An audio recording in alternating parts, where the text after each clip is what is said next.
Hello student, आज से हम लोग एक बेहतर क्लास की शुरुआत करने वाले हैं। आज से हम लोगों का पहला टॉपिक होगा, पहली क्लास जो है वो आपकी कोशिका पर होने वाली है, क्योंकि बिना कोशिका के स्पष्ट किए आपको बायोलॉजी समझने में काफ़ी समस्याओं का सामना करना पड़ सकता है। और सबसे अच्छी बात है कि आज से जो आप लोगों को यहाँ पर क्लास उपलब्ध कराई जाएगी, वहाँ मैं एनसीईआरटी के प्रत्येक शब्द को पढ़ूंगा और उस शब्द का या उस पैराग्राफ का क्या अर्थ है, उसका क्या तात्पर्य है, इस सब बातों को मैं यहाँ पर डिस्कस करूंगा, जिससे कि आपको अलग से एनसीईआरटी पढ़ने की आवश्यकता ना पड़े। आप एनसीईआरटी को अपनी क्लास के साथ साथ ही पढ़ते चले। अपने पास एनसीईआरटी बुक रखिए और उसके साथ पढ़ते रहेंगे। और सबसे अच्छी बात है, क्योंकि यदि आप कोई भी, मैंने कह रखा है, कोई भी कॉम्पिटिटिव एग्जाम हो, नीट में तो बताया जाता है कि जो आपके टोटल बायोलॉजी में 90 क्वेश्चन आते हैं, उसमें से 75 प्लस सीधा एनसीईआरटी से आते हैं, निसंकोच, इसमें किसी प्रकार की कोई डाउट नहीं होना चाहिए। प्लस है ना, यहाँ पर 80 भी ज्यादा हो सकता है। ऐसा नहीं है कि जो शेष जो क्वेश्चन आते हैं वो एनसीईआरटी से बाहर आते हैं, ऐसा नहीं है, वो भी एनसीईआरटी से ही आते हैं। किंतु आप लोग एनसीईआरटी को जितना अच्छे से पढ़ोगे, जितना डिटेल में पढ़ोगे, जितना उसका अच्छे से आपको पूरा इंफॉर्मेशन होगा, तो वो आपको शेष क्वेश्चन करने में भी समस्या नहीं होगी। तो इसलिए सबसे पहले हम लोग क्या करते हैं, एनसीईआरटी को पढ़ते हैं। और सबसे अच्छी बात एक ये भी है कि आप नीट के अतिरिक्त कोई भी कॉम्पिटिटिव एग्जाम उठा लीजिए, उसका जो बेस है उस बेस को क्लियर करने का काम भी एनसीईआरटी बुक ही करती है। तो कहने का मतलब, कोई भी एग्जाम हो, यदि आपके पास एनसीईआरटी नहीं है, एनसीईआरटी का इन्फॉर्मेशन नहीं है, तो आपको प्रॉब्लम आ सकती है। चलिए तो फिर हम लोग शुरू करते हैं। आज का जो लोगों का पहला चैप्टर होगा, यानी आप 11th में जा सकते हैं, क्लास 11th में चैप्टर 8 कोशिका जीवन की इकाई, इंग्लिश में बोले तो cell the unit of life. तो cell the unit of life यानी कोशिका जीवन की इकाई, इसकी हम लोग शुरुआत करते हैं। आपका जो है वो अध्याय 8 है। कितना है? अध्याय 8 है ना। पूरा पढ़ते हुए चलना है, पूरा स्पष्ट करना है, टॉपिक का कॉन्सेप्ट क्लियर होना चाहिए। एनसीईआरटी पे पास रखिए। मैं बार बार कह रहा हूं कि बिना एनसीईआरटी के आपको नीट जैसा एग्जाम या अन्य कोई कॉम्पिटिटिव एग्जाम का बेस क्लियर करने के लिए और नीट के एग्जाम को क्वालिफाई करने के लिए आपको काफ़ी समस्याओं का सामना करना पड़ेगा, यदि आपके पास एनसीईआरटी का इंफॉर्मेशन नहीं है। चलिए, रख ली होगी आप लोगों ने एनसीईआरटी। देखते क्या लिखा है। इसमें लिखा हुआ है, जब आप अपने चारों तरफ देखते हैं तो जीव व निर्जीव दोनों को आप पाते हैं। बिल्कुल बात ठीक है। आप अपने चारों तरफ देखिए, आपको देखने को मिलेगा सजीव भी होते हैं, निर्जीव भी होते हैं, है ना। क्योंकि जैसे आप अपने घर से बाहर निकलते हो, आप देखते हो कि हमने अपने लेफ्ट राइट देखा तो हमको पता चला उधर से एक मोटर बाइक आ रही थी, उधर से कोई, मतलब आप, कहने का मतलब है, आप जब देखते हो, जैसे कि आपने अपने घर में बर्तनों को देखा होगा, आपने घरों के बाहर वाहनों को देखा होगा, आप लोगों ने अपने घर के आसपास कई सारी ऐसी वस्तुएं होंगी जो किसी अन्य पदार्थ की बनी होंगी। जैसे एक छोटा सा एग्जाम्पल मैं लेता हूं, जैसे आप लोगों ने अपने हाथ से, जिससे आप पढ़ाई करते हो, कलम आपने हाथ में रखी होगी, जैसे कलम हमारे पास है, ये सब क्या है? निर्जीव है। अब इसी प्रकार आप लोगों ने देखा होगा, आप लोग यदि ग्रामीण क्षेत्र से बिलोंग करते हो या फिर कहीं से भी बिलोंग करते हो, आप लोगों ने देखा पशु आपको देखने को मिले होंगे, मक्खी आपके आसपास, घरेलू मक्खी होती है, आपके आसपास देखने को मिली होगी, चींटियों को देखा होगा आपने, है ना। कई बार आप चिड़ियाघर भी घूमने गए होंगे, है ना। कई पादपों को भी देखा होगा, वो सभी सजीव हैं। यानी कहने का मतलब है कि सर क्या कारण है कि सजीव और निर्जीव, सजीव और निर्जीव किस प्रकार इनका हम अंतर स्पष्ट कर सकते हैं कि कौन सजीव है, कौन निर्जीव है। बिल्कुल बात ठीक है। क्या कहती हमारी एनसीईआरटी, देखते हैं। आप अवश्य आश्चर्य करते होंगे एवं अपने आप से पूछते होंगे कि ऐसा क्या है जिस कारण जीव जीव कहलाते हैं और निर्जीव जीव नहीं हो सकते हैं। यानी कहने का मतलब है, आपके दिमाग में फटाक से क्वेश्चन आया होगा कि क्या कारण है कि सजीव सजीव होता है, निर्जीव सजीव नहीं होता है, क्यों? मैंने कहा देखिए मैं 100% एनसीईआरटी पढ़ाऊंगा, उसमें जो भी लिखा है, जो कुछ भी उसमें बताया गया मैं उसको पढ़ूंगा, है ना, जिससे हमारा कॉन्सेप्ट क्लियर हो सके। तो क्या कारण है कि सजीव सजीव कहलाता है, निर्जीव सजीव नहीं कहलाता है। देखो बड़ी एनसीईआरटी क्या कहती है, इस जिज्ञासा का उत्तर तो केवल यही हो सकता है कि जीवन की आधारभूत इकाई जीव कोशिका की उपस्थिति एवं अनुपस्थिति। ये बिल्कुल बात ठीक है, यहां स्पष्ट हो गया कि एनसीईआरटी कहती है कि यदि आपको स्पष्ट करना हो कि सजीव सजीव होता है, निर्जीव सजीव नहीं होता है। क्यों? क्योंकि इसका सीधा सा कारण है कि यदि कोशिका उपस्थित है, यदि कोशिका उपस्थित है, जैसे सजीव है तो इसमें कोशिका प्रेजेंट होगी, यानी कोशिका उपस्थित होगी, है ना, कोशिका उपस्थित होगी। और यदि निर्जीव है तो सीधी बात है कोशिका अनुपस्थित होगी। कोशिका क्या होगी? अनुपस्थित होगी। तो एक बात यहां पर यह क्लियर हो गई कि कोशिका की उपस्थिति स्पष्ट करती है कि वो जीव सजीव है, और कोशिका की अनुपस्थिति इस बात को स्पष्ट करती है कि वो जीव सजीव नहीं बल्कि निर्जीव है। तो एक बात क्लियर हुई, कोशिका से हम बता सकते हैं कि जीव सजीव है कि जीव निर्जीव है। यदि कोशिका उपस्थित है तो जीव सजीव है, यदि कोशिका अनुपस्थित है तो जीव निर्जीव है। एग्जाम्पल के तौर पर मैंने कहा था जैसे लिखने वाला कलम हो गया, इसमें कोशिका नहीं है तो ऑटोमेटिक ये निर्जीव होगा। मैंने कहा था पादप, देखिए पादपों में आपको देखने को मिल जाएगा, उसमें कोशिका है, और कोशिका है तो ऑटोमेटिक वो सजीव है। क्या है? सजीव है। मैं एक बात और स्पष्ट कर सकता हूं, आप लोगों को थोड़ा डाउट होगा। डाउट ये होगा कि सर कि सजीव वो होता है जिसके पास कोशिका होती हैं, और निर्जीव वो होता है जिसके पास कोशिकाएं नहीं होती हैं। तो फिर कोशिकाएं क्या है? तो इस डाउट को भी डाउट ही बनाकर रखिए, क्योंकि अभी हम लोग शुरुआत कर रहे हैं, धीमे धीमे हम लोग कॉन्सेप्ट क्लियर करते चलेंगे, आपको क्लियर होता रहेगा कोशिका क्या है। ठीक है, आगे पढ़ेंगे। तो जो क्वेश्चन आ रहे हो उन क्वेश्चनों को रखिए आप। यदि फिर भी आपको कोई प्रॉब्लम है तो कमेंट कर सकते हो, आपका अगली क्लास में कमेंट को बैक किया जाएगा, आपका कॉन्सेप्ट जो आपका डाउट होगा उसको विद कॉन्सेप्ट के साथ क्लियर किया जाएगा। तो सजीव क्या होता है? जिसमें कोशिका उपस्थित होती है, और निर्जीव क्या होता है? जिसमें कोशिका अनुपस्थित होती है। एक बात और बोल सकते हो कि सजीव वो होता है जिसमें जीव द्रव्य होता है, प्रोटोप्लाज्म जिसको बोलते हैं, क्या बोलते हैं? प्रोटोप्लाज्म में जीव द्रव्य उपस्थित होगा। क्या होगा? जीव द्रव्य उपस्थित। ये मैं अतिरिक्त बता रहा हूं, मैं बताऊंगा आपको, एनसीईआरटी से अतिरिक्त भी बताऊंगा, लेकिन 100% एनसीईआरटी रखूंगा। ठीक है। और निर्जीव क्या है? जिसमें जीव द्रव्य अनुपस्थित होगा। क्या होगा? जीव द्रव्य अनुपस्थित होगा। क्या होगा? अनुपस्थित होगा। यानी कहने का मतलब है सजीव कौन हो गया? सजीव वो हो गया जिसमें कोशिका है, जीव द्रव्य है ना, और कोशिका जीव द्रव्य जरूर होगा, ठीक है, लेकिन हमको पता होना चाहिए। और उसके निर्जीव कौन है? जिसमें कोशिका और जीव द्रव्य नहीं है, अनुपस्थित होते हैं। आगे क्या लिखा है एनसीईआरटी में? सॉरी, सभी जीवधारी कोशिकाओं से बने होते। वेरी वेरी वेरी इंपॉर्टेंट है ना, ये भी इंपॉर्टेंट है, याद रखना। अब सभी जीवधारी, क्योंकि मैंने क्या कहा है कि यदि जीव है तो कोशिका होगी, और कोशिका होगी तो सीधी सी बात है कि सभी के सभी जीवधारी किससे बने होते हैं? कोशिका से बने होते हैं। किससे बने होते हैं? कोशिका से बने होते हैं। तो सभी के सभी जीव क्या होते हैं? यदि कोई सजीव है तो कोशिका से बना होगा। ये बात 100% बिल्कुल सत्य है ना, वही लिखा हुआ है। सभी जीवधारी कोशिका से बने होते हैं। इनमें से कुछ जीव एक कोशिका से बने होते हैं, जिन्हें एक कोशिकीय जीव कहते हैं, जबकि दूसरे हमारे जैसे अनेक कोशिकाओं से मिलकर बने होते हैं, बहुकोशिकीय जीव कहलाते हैं। हाँ, इतना तो हो सकता है कि वो जीव एक कोशिका से बना हो, वो जीव एक कोशिका से बना हो। अब यदि वो जीव एक कोशिका से बना होगा तो क्या कहलाएगा? एक कोशिकी कहलाएगा। क्या कहलाएगा? एक कोशिकी कहलाएगा। हो सकता वो जीव कई कोशिकाओं से बना हो, है ना, कई कोशिकाओं से बना हो, लिख सकते हो यहाँ पे कई कोशिकाओं से बना हो, है ना। और जब कई कोशिका होगी तब क्या होगा? वो जीव बहुकोशिकीय होगा। क्या होगा? बहुकोशिकीय होगा।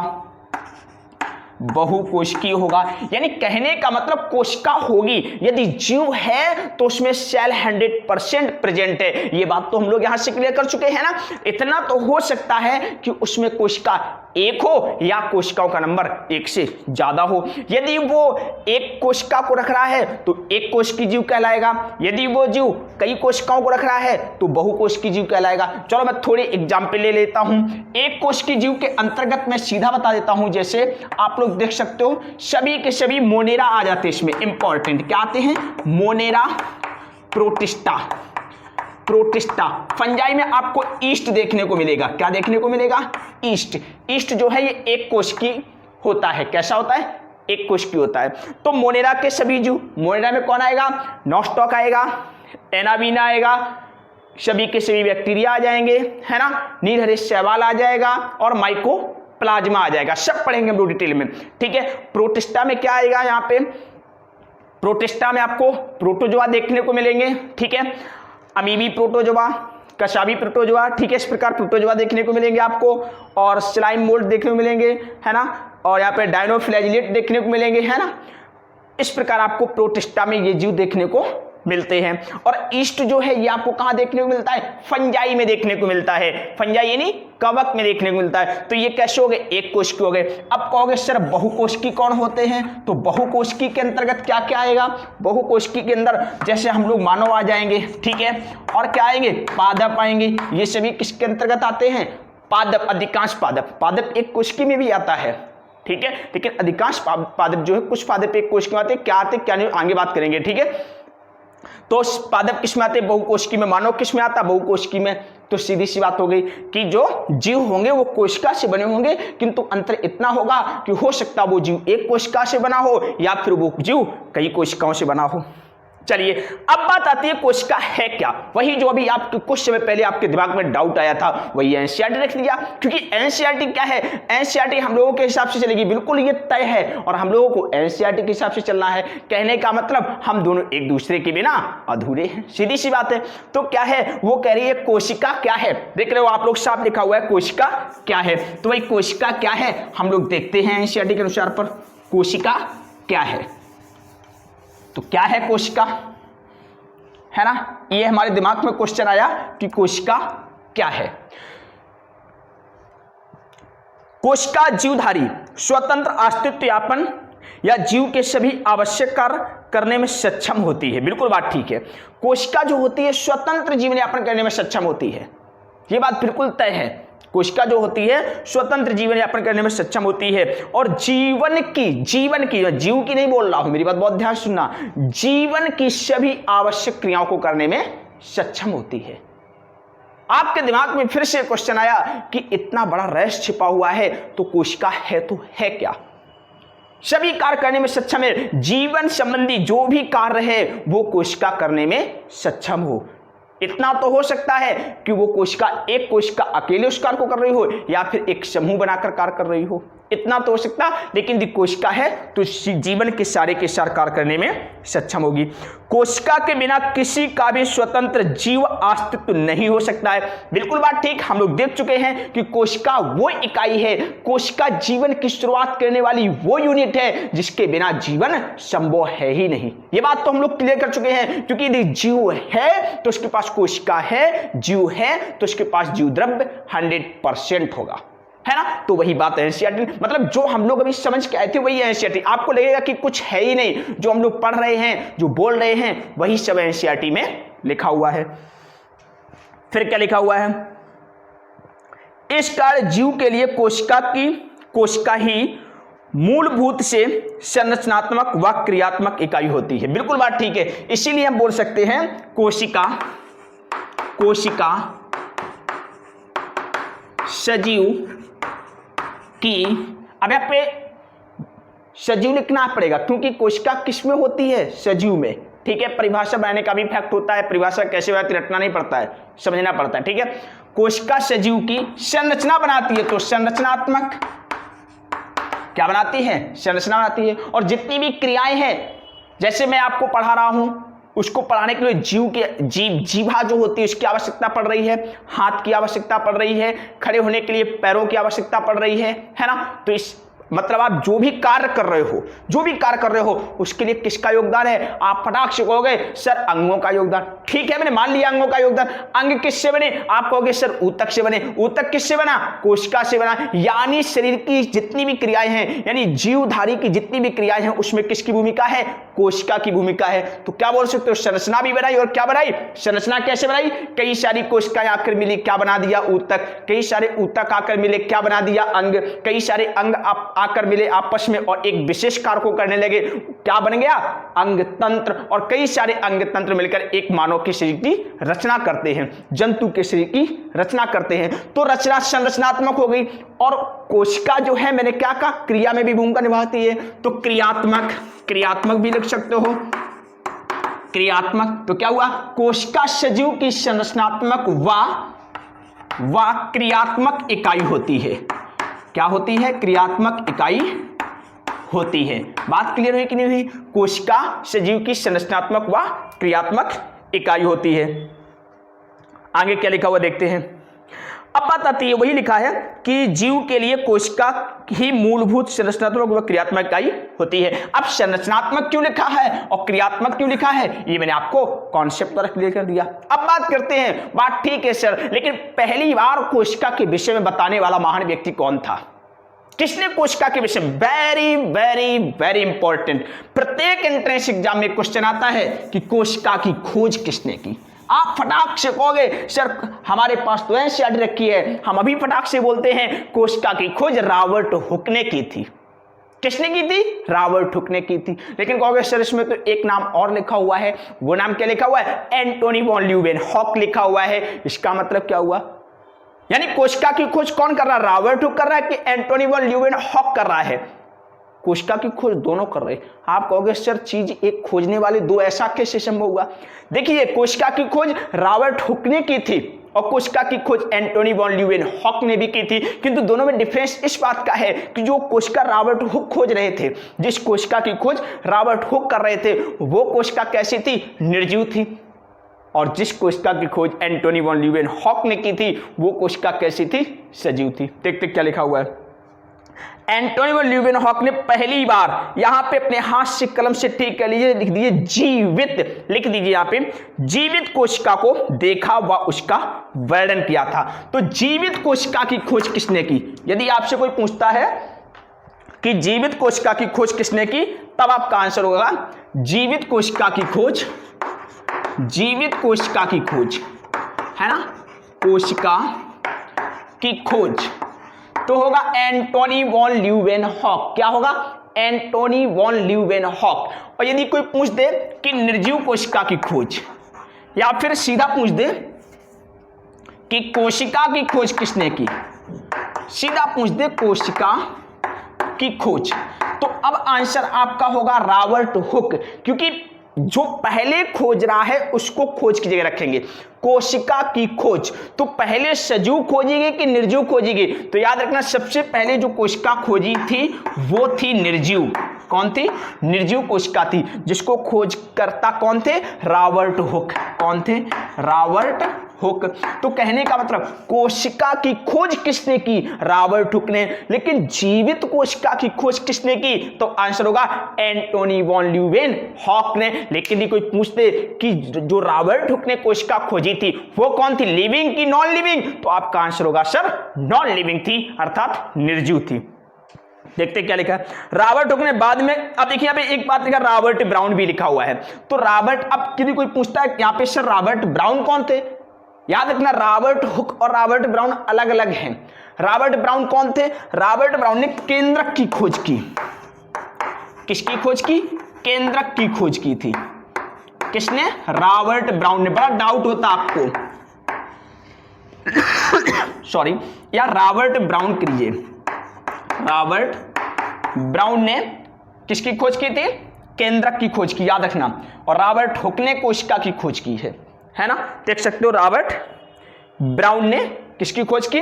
केंद्रक की खोज की। अब एक बात आती है यहां पे कि सर जो कोशिका है, कोशिका जो है इसकी खोज संभव कब हो पाई? तो मैं बात क्लियर कर देता हूं, कोशिका की खोज तब संभव हो पाई जब सूक्ष्मदर्शी की खोज की गई।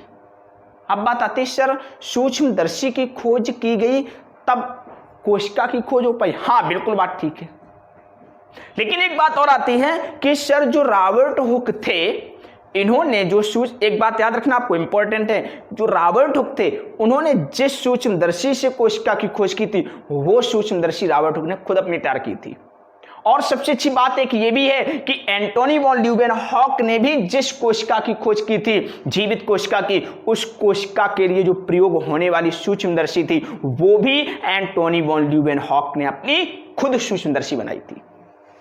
आप कहोगे सर एक बात बताइए क्या कारण था कि रॉबर्ट हुक जो खोज कर रहे थे वो निर्जीव थी और जबकि एंटोनी वॉन ल्यूवेनहॉक जो खोज कर रहे थे वो सजीव थी, जबकि सूक्ष्मदर्शी दोनों के पास थी। याद रखना जो एंटोनी वॉन ल्यूवेनहॉक के पास जो सूक्ष्मदर्शी थी वो अच्छे स्तर की बेहतर क्वालिटी की सूक्ष्मदर्शी थी, इलेक्ट्रॉनिक सूक्ष्मदर्शी थी, जबकि रॉबर्ट हुक के पास जो सूक्ष्मदर्शी थी वो एक सामान्य सूक्ष्मदर्शी थी, नॉर्मल सूक्ष्मदर्शी थी, इसलिए वो जीवित कोशिका के विषय में कुछ भी विशेष नहीं बता पाए।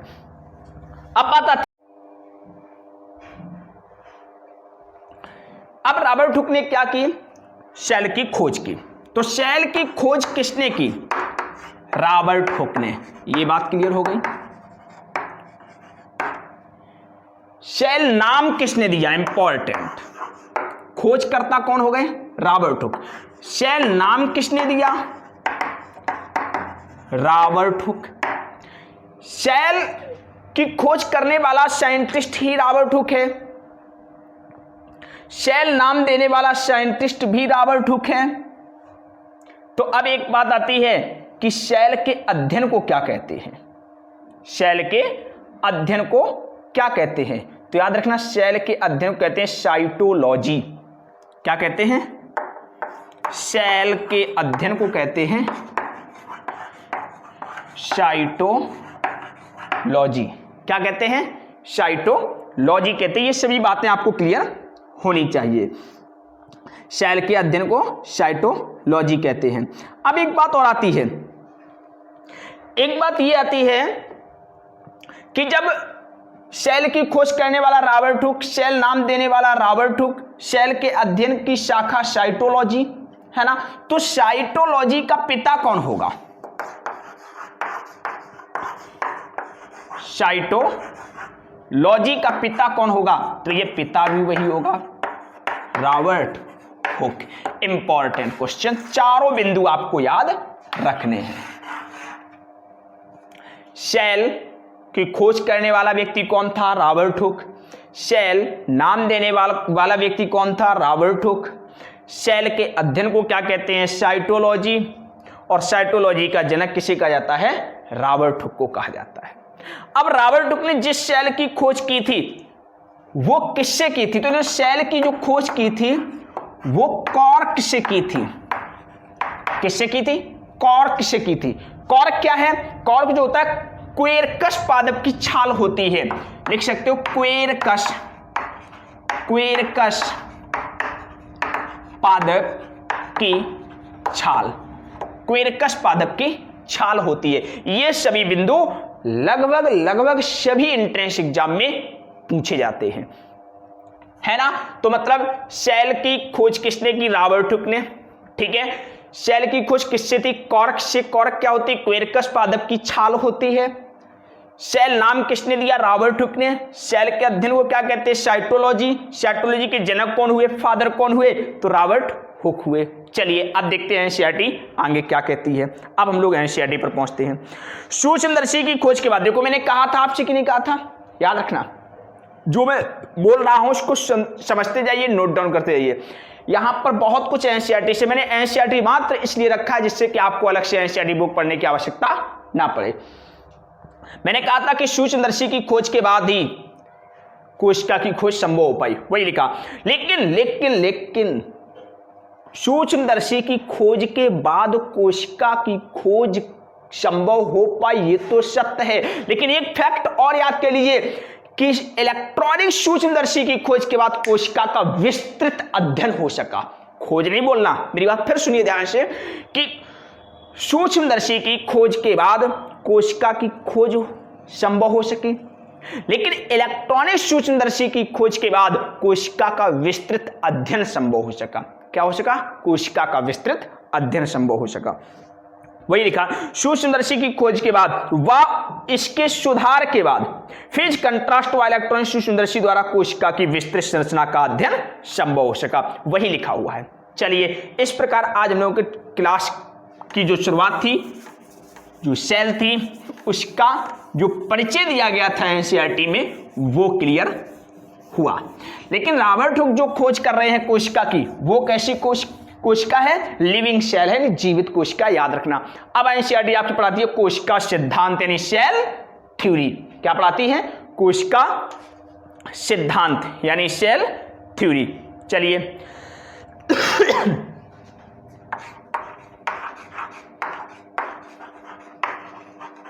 Cell theory. चलिए, हम लोग पढ़ते हैं सेल थ्योरी। हिंदी में क्या बोल सकते हैं इसको? कोशिका सिद्धांत। क्या बोल सकते हैं? कोशिका सिद्धांत। देखते हैं एनसीईआरटी में क्या लिखा हुआ है। 1838 में, वेरी वेरी वेरी इंपॉर्टेंट। देखिए, जो सन एनसीईआरटी में दी गई उसको तो भूलना ही नहीं है। वो सन आपको याद 101% रखनी ही रखनी पड़ेगी, उसमें कोई समझौता नहीं है ना? उसमें किसी प्रकार कोई समझौता नहीं किया जा सकता है। अच्छा, एक बात है, कोशिका की खोज रॉबर्ट हुक ने किस सन में की थी, है ना? याद रखना, 1665 की घटना थी। वो कौन थी? 1665 की घटना थी। चलिए, हम लोग उस पर वापस आते हैं। तो 1838 में देखो क्या हुआ। जर्मनी के वनस्पति वैज्ञानिक मैथियस श्लाइडेन ने बहुत सारे पौधों के अध्ययन के बाद पाया कि ये पौधे विभिन्न प्रकार की कोशिकाओं से मिलकर बने होते हैं जो कोशिका में ऊतकों का निर्माण करती है। अब यहाँ पे इस पैराग्राफ में कई बिंदु दिए गए हैं। एक तो सन आपको पता रखना है, लेकिन उससे जरूरी जो है नाम याद रखना, स्वान। स्वान। अब देखिए नीट में क्वेश्चन कैसे बनते हैं। देखिए यहां पर स्लाइडेन और स्वान दोनों लिख लेते हैं। पहले लिखते स्लाइडेन, फिर लिखता हूं स्वान। दोनों नाम याद समझते हैं, स्लाइडेन और यहां मैं लिखता हूं स्वान। ये ठीक रहेगा। ठीक है, दोनों क्लियर करते हैं। नीट में क्वेश्चन कैसे निकलते हैं पढ़ते चलेंगे या नोट डाउन करते चलेंगे। 1838 जर्मनी के वेरी वेरी इंपॉर्टेंट जो स्लाइडेन थे वो कहां के थे। एक तो क्वेश्चन ये बनता है, जर्मनी के निवासी थे। कहां के निवासी थे? जर्मनी के। और क्या थे ये? वनस्पतिज्ञ थे। क्या थे? वनस्पतिज्ञ थे, वनस्पति के जानकार थे, है ना, वनस्पतिज्ञ थे, है ना। स्लाइडेन कहां के थे? जर्मनी के थे। क्या थे ये? वनस्पतिज्ञ थे, बॉटनिस्ट। ये बॉटनी के विषय में जानते थे। वनस्पति का मतलब क्या होता है? बॉटनी। बॉटनी बोले तो पादप विज्ञान, है ना, पौधों के विषय में जानते थे। अब यह जब सब कुछ तुम पौधों के विषय में जान रहे हो तो आप कहानी भी किस पे शुरू करोगे? पौधों पर ही तो। देखिए कॉन्सेप्ट क्लियर करना चाहिए आपको, ठीक है। पौधों पर ही तो शुरू करोगे। तो देखो वही लिखा है एनसीईआरटी में। 1838 में जर्मनी के वनस्पति वैज्ञानिक मैथियस श्लाइडेन ने बहुत सारे पौधों के अध्ययन के बाद पाया कि ये पौधे विभिन्न प्रकार की कोशिकाओं से बने होते जो पौधों में ऊतकों का निर्माण करते। इंपॉर्टेंट, यानी इन्होंने एक बात और बताई,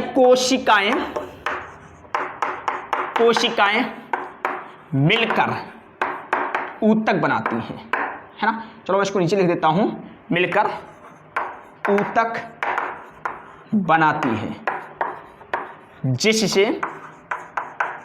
जिससे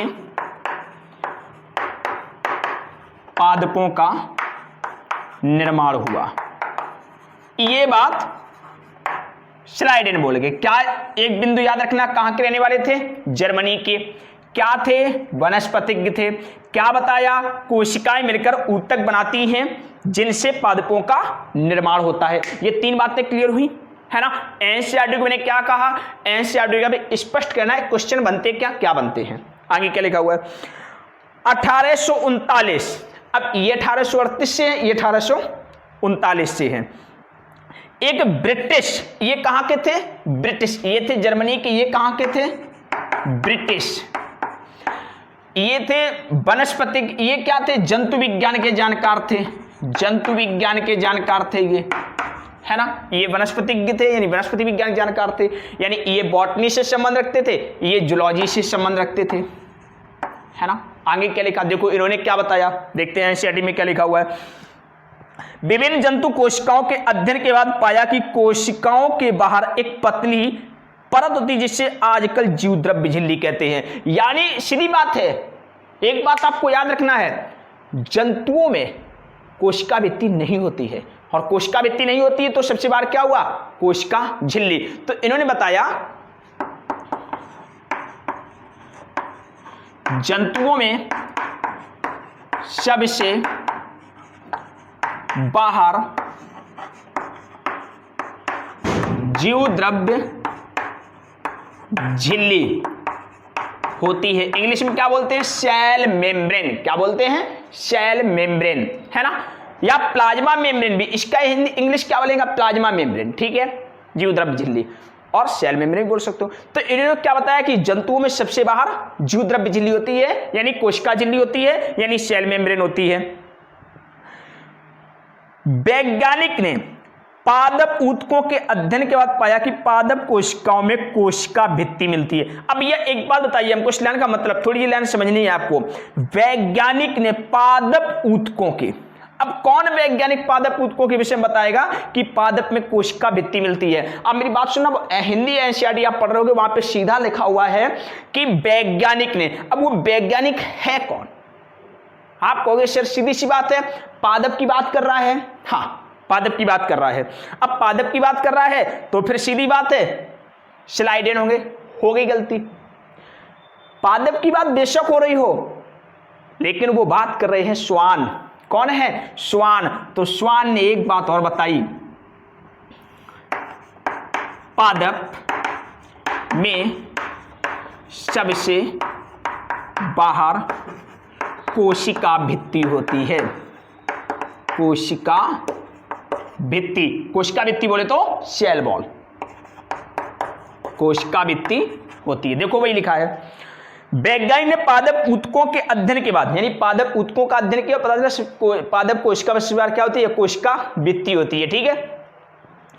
पाया कि पादप कोशिका में कोशिका भित्ति मिलती है, यानी कोशिका झिल्ली को भी श्वान बता रहे हैं, है ना, और कोशिका भित्ति को भी श्वान ही बता रहे हैं। चाहे झिल्ली की बात की जा रही हो और चाहे भित्ति की बात की जा रही हो, यानी चाहे सेल मेम्ब्रेन की बात की जा रही हो, चाहे सेल वॉल की बात की जा रही हो, दोनों के विषय में बता कौन रहे हैं? श्वान ही बता रहे। इंपॉर्टेंट, बड़ा कंफ्यूजन होता है, यहां से जब क्वेश्चन आता है 100% गलत कर बैठते हो, ठीक है, गलत नहीं करना।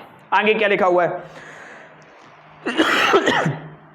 जो इनकी विशेषता है, बिल्कुल बात ठीक है, किसकी विशेषता है? पादपों की, जो कि पादपों की एक विशेषता है।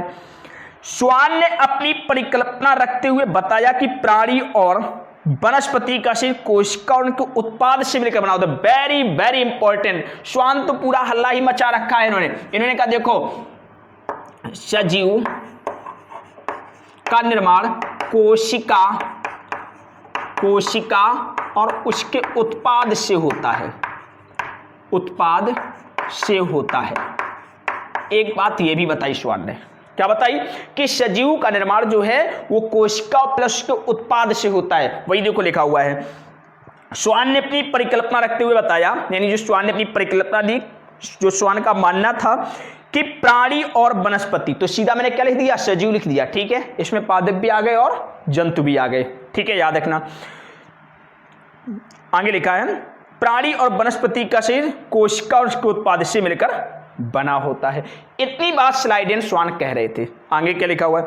स्लाइडेन व श्वान ने संयुक्त रूप से कोशिका सिद्धांत को प्रतिपादित किया। Very very very important. ये तो सीधा नीट में देखने को मिलते हैं, लेकिन जो अब लाइन आ रही है वो लगभग सभी एंट्रेंस एग्जाम में देखने को मिलती है। क्या? कि कोशिका सिद्धांत। अब कोशिका सिद्धांत यानी सेल थ्योरी पर बात स्लाइडेन भी कर रहे हैं, श्वान भी कर रहे हैं। स्लाइडेन ने एक फैक्ट बताया है ना, लेकिन इन्होंने तो 3 फैक्ट बता दिए। तो इन दोनों ने मिलकर है ना, साफ कर दूं इसको, क्लियर हो गया होगा। अब मैं बात करता हूं, अब सीधी बात आती है स्लाइडेन व स्वान, है ना, स्लाइडेन व स्वान दोनों ने मिलकर सामूहिक रूप से कोशिका सिद्धांत को प्रतिपादित किया था। वेरी वेरी वेरी इंपॉर्टेंट, यानी कोशिका सिद्धांत को किसने दिया? स्लाइडेन व स्वान, स्लाइडेन व स्वान दोनों ने कोशिका सिद्धांत को दिया था। क्या लिखा? स्लाइडेन व स्वान ने संयुक्त रूप से कोशिका सिद्धांत को प्रतिपादित किया। यद्यपि उनका सिद्धांत यह बताने में असफल रहा कि नई कोशिका का निर्माण कैसे हो, तो जो इनका एक कमी थी, है ना, जो कमी थी वो क्या थी? यह नहीं बता पाए कि जो कोशिका है, यानी सेल है, निर्माण कैसे होता है, कोशिका का निर्माण कैसे होता है,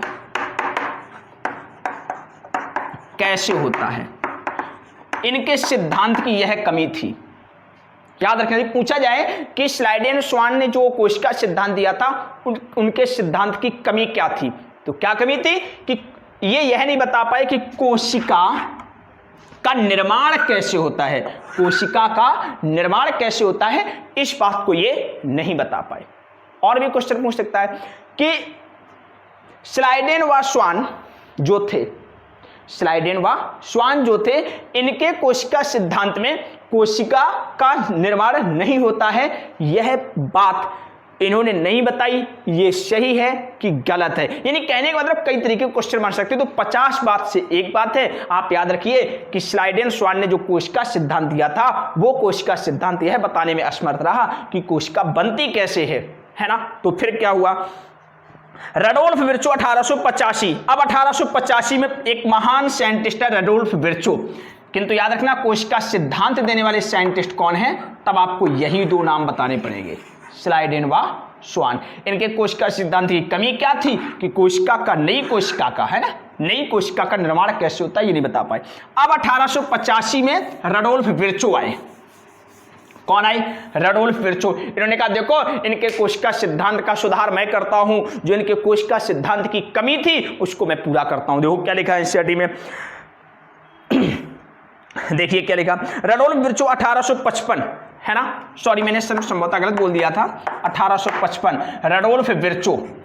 ये क्या बताए रडोल्फ विर्चो, देखिए क्या बोले, 1855 में स्पष्ट किया कि कोशिका विभाजित होती है और नई कोशिका का निर्माण पूर्व स्थित कोशिका के विभाजन से होता है। इसे अब देखिए, पहले मैं बताता हूं फिर आगे पढ़ता हूं। 1855 रडोल्फ विर्चो आए, उन्होंने क्या कहा कि एक कोशिका है, वो कोशिका क्या करेगी? विभाजित होगी।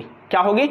विभाजित होगी, और विभाजित होने के बाद एक से दो कोशिकाएं बनेंगी, अर्थात कोशिका का निर्माण पूर्व स्थित कोशिका से होता है। देखिए कैसे होता है, जैसे एक सेल है, नॉर्मल सेल है, ये अपना आकार बढ़ाएगी, ठीक, आकार दोगुना करेगी, इसके ठीक दोगुना इसका आकार होगा, और इसके बाद ये दो भागों में विभक्त हो जाएगी, दो भागों में विभक्त हो जाएगी। तो सीधी सी बात है, जो कोशिका बनी किससे बनी? पूर्व स्थित कोशिका से बनी, है ना। देखो ना, जो कोशिका बनती है वो पूर्व स्थित कोशिका से बनती है, पहले से उपस्थित कोशिका से ही बनती है। ये बात किसने बताई? रडोल्फ विर्चो ने। इनके सिद्धांत को आ गया ओमनिस सेलुल ई सेलुला। क्या कहा गया? देखिए, और नई कोशिका का निर्माण पूर्व स्थित कोशिका के विभाजन से होता है, ओमनिस सेलुल ई सेलुला। इनके इस सिद्धांत को क्या कहा गया? ओमनिस सेलुल ई सेलुला। इन्होंने स्लाइडेन व स्वान की परिकल्पना को निरूपित कर नया कोशिका सिद्धांत प्रतिपादित किया। वेरी वेरी वेरी इंपॉर्टेंट, क्योंकि जो स्वान और स्लाइडेन और स्वान जो थे, इन्होंने जो कोशिका सिद्धांत था वो कोशिका सिद्धांत एक गलती कर गया, एक कमी कर गया, वो ये नहीं बता पाया कि नई कोशिका कैसे बनती है। तब 1855 से याद रखना इंपॉर्टेंट है, 1855 में रेडोल्फ विर्चो आए। इन्होंने कहा चिंता मत करो बॉस, मैं तुम्हारे सिद्धांत का जो प्रॉब्लम है यानी इसमें जो कमी है मैं उसको सुधार करता हूं। तो इन्होंने एक बताया कि भैया जो नई कोशिका बनती है वो पूर्व स्थित कोशिका से, वो कोशिका होती है वृद्धि करती है, दो भागों में विभाजित हो जाती है, जिससे पूर्व स्थित कोशिका से नई कोशिका बनती है। उन्होंने कहा मेरा सिद्धांत, उनके सिद्धांत को यानी रेडोल्फ विर्चो के सिद्धांत को क्या कहा गया, ओमनिस सेलुल ए सेलुला। लेकिन इन्होंने जो पहले से उपस्थित कोशिका सिद्धांत था जो स्लाइडेन और स्वान ने दिया था उसमें उनकी कमी का सुधार किया, इसलिए इनके द्वारा बनाए गए सिद्धांत को नया कोशिका सिद्धांत कहा जाता है। क्या कहा जाता है, नया कोशिका सिद्धांत का। अब कोई पूछते जैसे नए कोशिका सिद्धांत और पूर्व कोशिका सिद्धांत, जो पहले का जो रेडोल्फ विर्चो से पूर्व दिया गया था जिसे स्लाइडेन और स्वान ने दिया था, दोनों में अंतर क्या था, तो सीधी बात है फटाक से बता सकते हो, स्लाइडेन और स्वान और जो स्लाइडेन थे इन्होंने कोशिका सिद्धांत दिया किंतु एक कमी थी सॉरी, कमी क्या थी कि नई कोशिका कैसे बनती है, नई कोशिका कैसे बनती है ये नहीं बता पाए। तब आए रेडोल्फ विर्चो,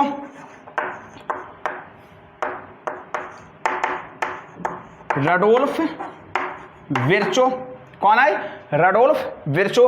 रेडोल्फ विर्चो ने क्या कहा, रेडोल्फ विर्चो ने कहा कि चिंता मत करो, मैं बता देता हूं कि नई कोशिका पूर्व स्थित कोशिका से बनती है, कोशिका से नई कोशिका बनती है, नई कोशिका बनती है, ये बात बता दी इन्होंने। तो इनके इस कोशिका सिद्धांत जो कमी थी, इस कमी को पूरा किसने किया, रेडोल्फ विर्चो ने। अब जो कोशिका सिद्धांत बना वो क्या हुआ, नया कोशिका सिद्धांत हुआ, है ना, क्या हुआ, नया कोशिका सिद्धांत। कोशिका सिद्धांत, तो कोशिका सिद्धांत किसने दिया, तब आंसर होगा स्लाइडेन और स्वान ने कोशिका सिद्धांत दिया। लेकिन new cell theory, old cell theory तो इनकी हो गई, लेकिन न्यू सेल थ्योरी जो थी वो किसने प्रपोज की, तो क्या हुआ, रेडोल्फ विर्चो ने। कौन थी, रेडोल्फ विर्चो। दोनों में डिफरेंस क्या था, डिफरेंस ये था कि नई कोशिका कैसे बनती, इस बात को ये पुराना कोशिका सिद्धांत नहीं बता पाया, जबकि जो नया कोशिका सिद्धांत था वो पूर्व स्थित कोशिका के सिद्धांत को बताने में सफल रहा, है ना, सॉरी अपने कोशिका सिद्धांत बताने में सफल रहा। इसलिए यानी जो पूर्व कोशिका सिद्धांत की कमी थी उसको पूरा किया, है ना। तो इसलिए जो रेडोल्फ विर्चो द्वारा दिया गया सिद्धांत था वो क्या था, नया कोशिका सिद्धांत था। और इनके द्वारा बताई गई बात को क्या कहते, किस सिद्धांत के तहत रखते हैं, ओमनी सेलुस ई सेलुला। बात क्लियर हो गई होगी, है ना। तो यहाँ पर रेडोल्फ विर्चो का आंसर दो जगह आएगा। यदि कोई पूछता है कि ओमनिस ई सेलुला सिद्धांत किसने दिया, तो रेडोल्फ विर्चो ने दिया। नया कोशिका सिद्धांत किसने दिया, तो रेडोल्फ विर्चो ने दिया, है ना। एक क्वेश्चन और बन सकता है, कोशिका की उत्पत्ति पूर्व स्थित कोशिका से होती है, इस बात को किसने बताया, रेडोल्फ विर्चो ने बताया। लेकिन कोई पूछे कोशिका सिद्धांत किसने दिया, तो स्लाइडेन स्वान ने दिया। स्लाइडेन स्वान की कोशिका सिद्धांत में कमी क्या थी, तो कमी क्या थी, नई कोशिका कैसे बनती है, इस बात को बताने में असमर्थ रहे।